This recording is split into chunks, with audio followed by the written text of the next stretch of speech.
Vamos a hacer una pequeña experiencia. He encontrado hoy un viejo texto que creo que ha pasado también por algún libro, de esos que les gustan a las personas. Es un pequeño ensayo humorístico, bastante pavo, por cierto. Se llama Condensación y Expansión. Y tiene algunas consideraciones y algunos ejemplos sobre formas artísticas o obras artísticas expandidas, alargadas, estiradas, llevadas al máximo en su extensión, y otras, por el contrario, reducidas a su expresión mínima. Bien, y dice así. Libros expandidos, como primer ejemplo. Dice, todos conocemos el éxito de los libros condensados. Se trata de tomar una obra cualquiera, Crimen y Castigo, por ejemplo, y reducirla a las dimensiones exigidas por las personas apuradas. De este modo, si una novela tiene 400 páginas, la condensación tendrá 40, para alegría de tanta gente que cuando oye hablar de un libro no desea leerlo, sino haberlo leído. Es posible imaginar una actividad opuesta a la condensación. Algunos han imaginado que se puede realizar la tarea que consiste en expandirle. Se trata de tomar un texto, la novela Crimen y Castigo, ya que estamos, y estirarlo lo más posible. Bueno, de este modo, si la versión original constara, como hemos dicho, de 400 páginas, el proceso de extensión la llevaría a 4000. Examinemos el mecanismo a seguir. Si en la novela original el protagonista se dispusiera a cambiar de vereda, Dostoyevsky resolvería la situación del modo siguiente. Raskolnikov cruzó la calle, o se dispuso a cruzar la calle. Y el adaptador se encargará de puntualizar el nombre de la calle, la numeración, su extensión total, las arterias que la cruzan transversalmente, la identidad de las personas que la habitan en todo su curso y acaso una breve historia del proceso de su adoquinado, sin olvidar los nombres que trabajaron en aquella empresa, etc. Enciende alguien un cigarrillo, inmediatamente se indicará su marca y se escribirá un capítulo entero sobre el tabaco, su importancia comercial, sus características principales y el daño que hace a la salud. Los personajes secundarios deberán ser descritos, identificados y aclarados en todos los aspectos de su carácter, aunque se trate apenas de la persona que ha encendido una luz que se ve a lo lejos. Las objeciones a esta idea, bueno, son muchas para que negar. Los libros resultarían más caros. Cabe preguntarse quiénes podrían ser sus lectores. La respuesta surge inmediatamente. Así como los libros condensados son consumidos por gente escasa de tiempo y dinero, las obras expandidas estarían destinadas a quienes tienen dinero y tiempo de sobra. Siempre suele decirse que terminar un buen libro es en cierto modo triste. Parece que uno se despidiera para siempre de un buen amigo. Con los libros extendidos las despedidas serían menos frecuentes y hasta pueden imaginarse ampliaciones tan grandiosas como para permitir que un libro le alcance a uno para toda la vida. Hasta aquí la idea, pero hay que reconocer que este culto por la minuciosidad tuvo ya un ilustre representante, acaso desconocido para la mayoría de los lectores. Se trata de Engelbert Braddock, creador del realismo exacto, cuya única novela, Biografía de un cuñado mío, se parece bastante a un libro expandido. La obra alcanza las 11.000 páginas. Para escribirla, Braddock siguió a su cuñado durante casi 10 años, día tras día, con toda puntualidad. Su pluma implacable describió todos y cada uno de los actos del protagonista, por insignificantes que parecieran. Tan riguroso fue su seguimiento que casi no le quedaba tiempo para escribir. Según él mismo, aprovechaba las horas en que su cuñado dormía. Si el libro no resulta demasiado divertido, la culpa no es de Braddock, sino más bien de su cuñado, un hombre de hábitos tan rutinarios que hay capítulos que son copias exactas del anterior. El héroe de la novela vendía fichas para el subterráneo y el autor registra textualmente las miles y miles de pequeñas transacciones que tuvieron lugar en 10 años. Y así, tras un señor que compra 2 fichas, viene otro que pide 4, y después otro que quiere 6, más atrás una dama que necesita 3. De este modo, así, atravesando pampas de aburrimiento, se llega a la página 4034.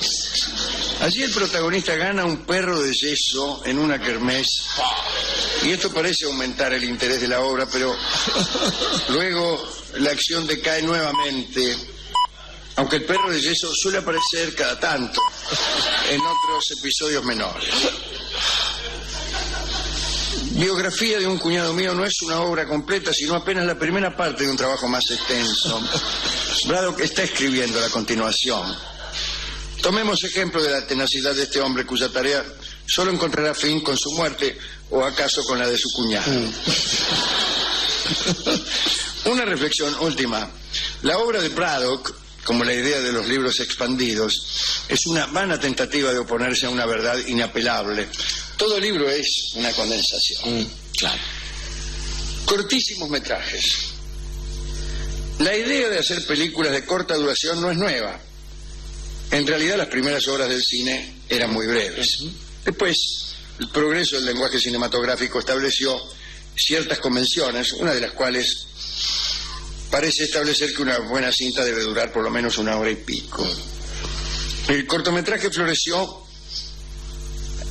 apenas como un género menor, reservado a los cineastas bisoños y a los canadienses. Hace unos años un creador genial, Laszlo Martok, sorprendió a sus conocidos con la realización de los llamados cortísimos metrajes. Se trataba, como el nombre ya nos lo hace sospechar, de películas breves, la más extensa de las cuales apenas superaba los 12 segundos. El realizador perseguía con estos 2 objetivos principales. Primero, lograr una síntesis conceptual.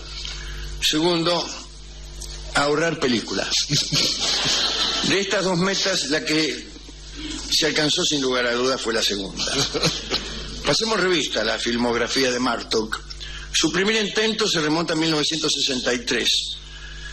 En ese año estrena Vida de Johann Sebastian Bach, un drama histórico de 9 segundos. En la primera escena se ve al insigne músico sentado ante una partitura inconclusa. La segunda nos lo muestra en su vejez, rodeado de sus hijos, y la tercera muestra su silla vacía, con la que se sugiere que el genio ha muerto. Qué bueno. La palabra fin disipa las eventuales dudas acerca de la continuación de la obra. La carga de la Brigada Ligera es una remake de 6 segundos. En su única escena puede verse precisamente una carga de la Brigada Ligera. Menos feliz es Crimen y Castigo, versión en 10 segundos de la obra de Dostoyevsky. Raskolnikov aparece en cámara y dice: maté a una vieja y me remuerde la conciencia.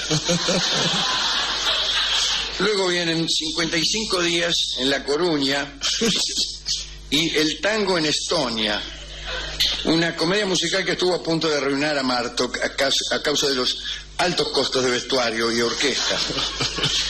En 1968 filma El Suspiro, un film que dura lo que un suspiro. Y es solamente eso, un suspiro.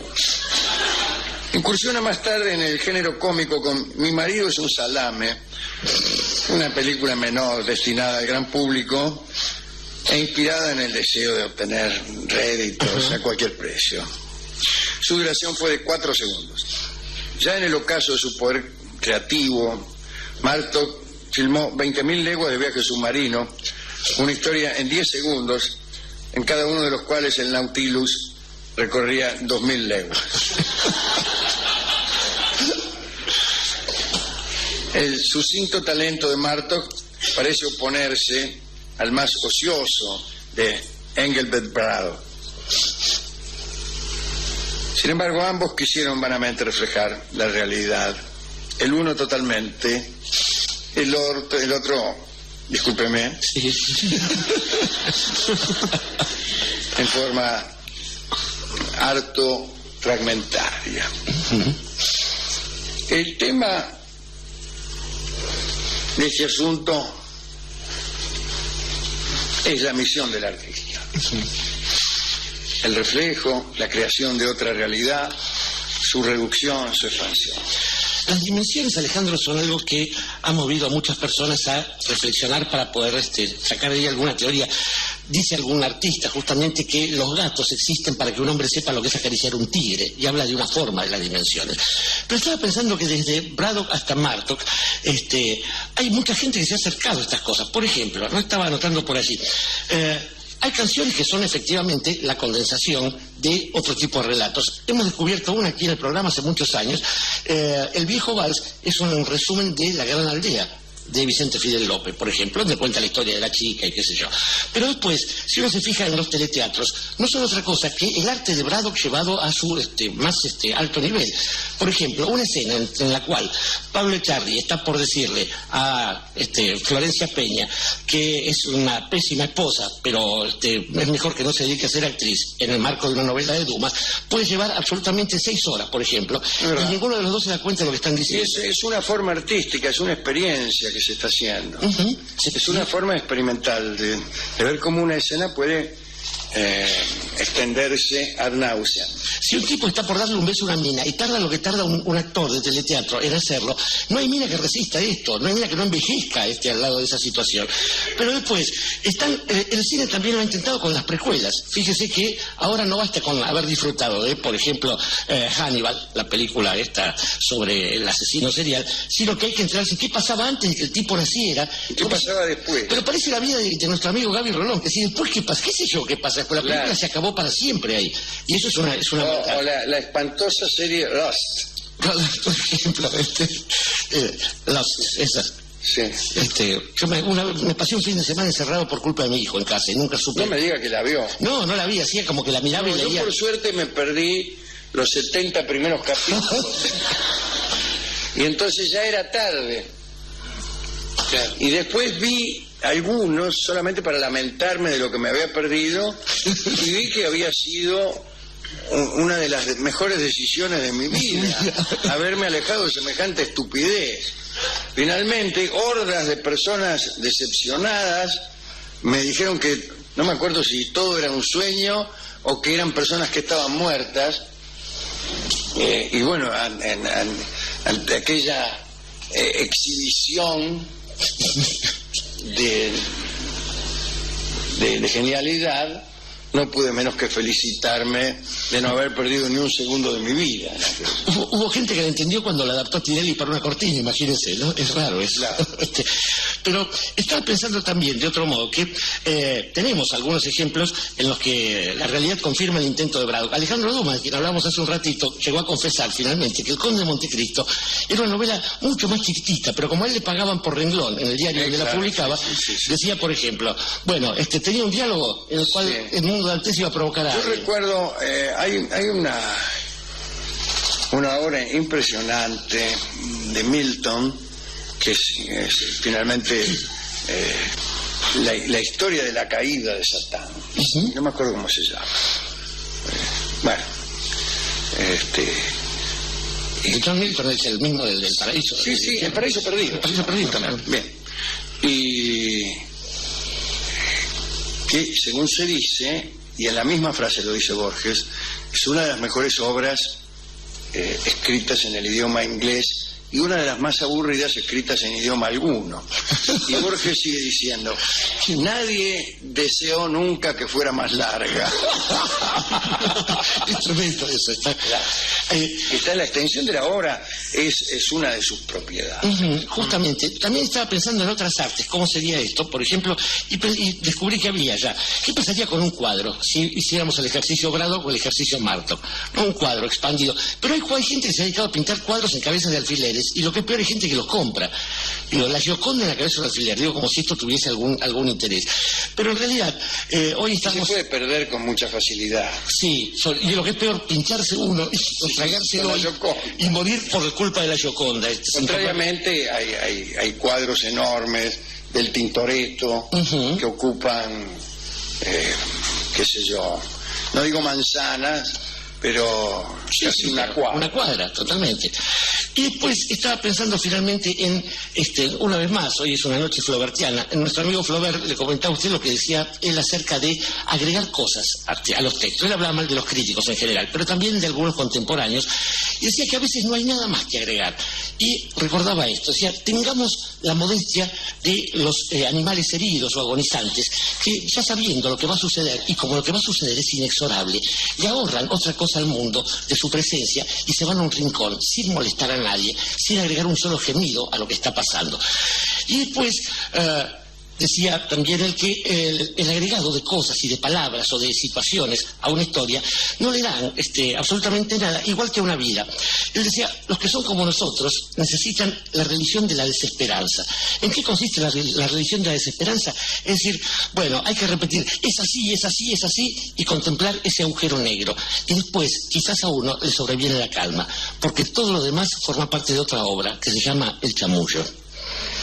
El Chamullo es el tango que vamos a escuchar a continuación. Lo va a interpretar el sexteto de Mariano Mores. Adelante.